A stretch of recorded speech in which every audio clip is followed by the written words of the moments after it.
América Latina es la región más violenta del mundo.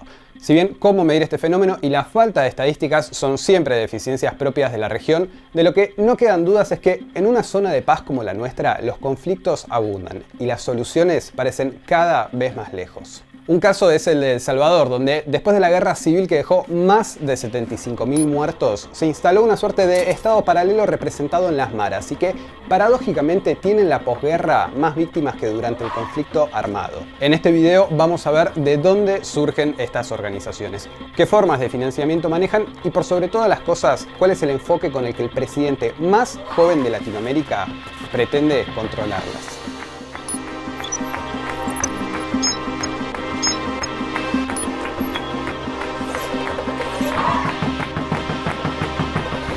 Para entender qué son las maras, tenemos que irnos algunas décadas para atrás, más precisamente a principios de los 90, donde toman lugar dos hechos claves en la historia reciente salvadoreña. Por un lado, los acuerdos de paz firmados en el 92 por el gobierno de la Alianza Republicana Nacionalista y la guerrilla del Frente Farabundo Martí, que terminaron con 12 años de conflicto armado en el país. Sobre este punto ya vamos a volver, pero también es importante otra cuestión que viene desde los Estados Unidos, porque para el 96, mientras la democracia salvadoreña estaba estrenándose, el gobierno de Clinton inició una política de deportación que generó la salida del país de unos 200.000 jóvenes, de los cuales el 90% eran de origen salvadoreño, guatemalteco y hondureño. Este grupo de personas, en buena medida hijos de exiliados de ese mismo conflicto armado que intentaba comenzar a saldarse, adquirió en los Estados Unidos una serie de características propias a las pandillas de la época, que también existían, algo más fragmentadas, en El Salvador. Para el cierre de los 90 entonces se recopiló que la admiración por los recién bajados del norte era muy fuerte, en tanto que la rivalidad presente entre la Mara Salvatrucha y la del Barrio 18 inició un ciclo de violencia que de alguna manera continuó al conflicto armado. La Salvatrucha o MS-13 es la pandilla de mayor presencia en el país. Con orígenes en Los Ángeles sobre los 70, 3 décadas después consolidaron una estructura criminal que mantiene en jaque a la sociedad salvadoreña. Por otro lado, asoma Barrio 18 o 18 sureños, también nacidos en Los Ángeles, de hecho su nombre lo toman de la calle californiana, en tanto que, como ocurrió en la MS-13, una interna dividió aguas entre 18 sureños y 18 revolucionarios. O sea que entender qué son las maras hoy no es tan fácil, básicamente porque se trata de un fenómeno dinámico y complejo que rápidamente puede dejar obsoleta cualquier definición. Por ejemplo, suele pensarse en estas organizaciones desde la juventud, algo que con el correr de los años y a partir de su persistencia, lógicamente cambió. Además, la identidad como la forma de vestirse, tatuajes o ritos de iniciación también muestran novedades en este sentido.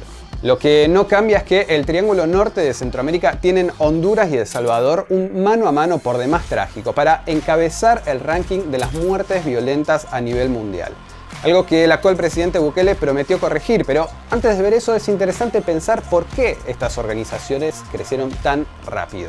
En el caso de El Salvador, estos grupos encontraron un terreno fértil para prosperar en un país que apenas salía de un conflicto armado, con un estado en construcción y una pobreza estructural asentada. Aunque con esto último hay que tener cuidado, porque la correlación pobreza y violencia no existe. La mayoría de los adolescentes del país son pobres pero no criminales. La violencia, en cambio, es multidimensional. Te contaba que en el año 92 se dio por finalizado un conflicto armado que duró 12 años, o sea que gobierno y guerrilla dejaron las armas en tanto se planteó la idea de que la lucha por el poder político pasara a ser electoral. Que se puede ver 3 décadas después que la violencia cambió en sus formas pero no en su intensidad. Desde una perspectiva regional, los indicadores que presentan El Salvador, Guatemala y Honduras mantienen niveles descomunales y el problema parece fuera de control.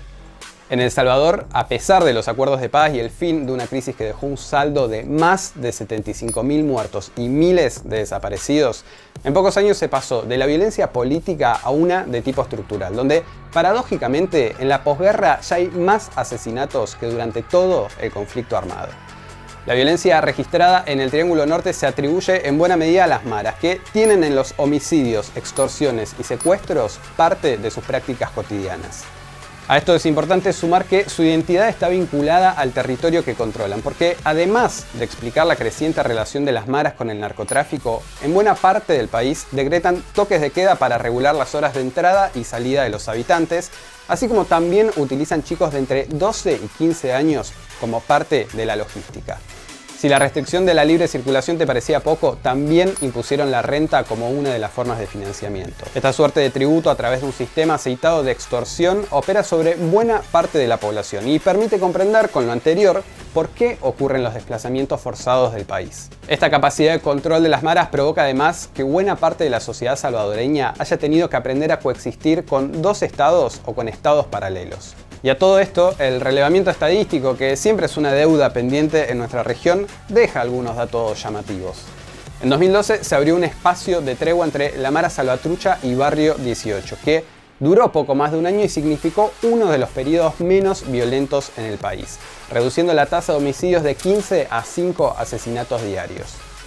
Pero esto también se permite pensar que las maras pueden ser responsables de un poco más del 60% de las muertes violentas en El Salvador, en un proceso que también impacta en lo social.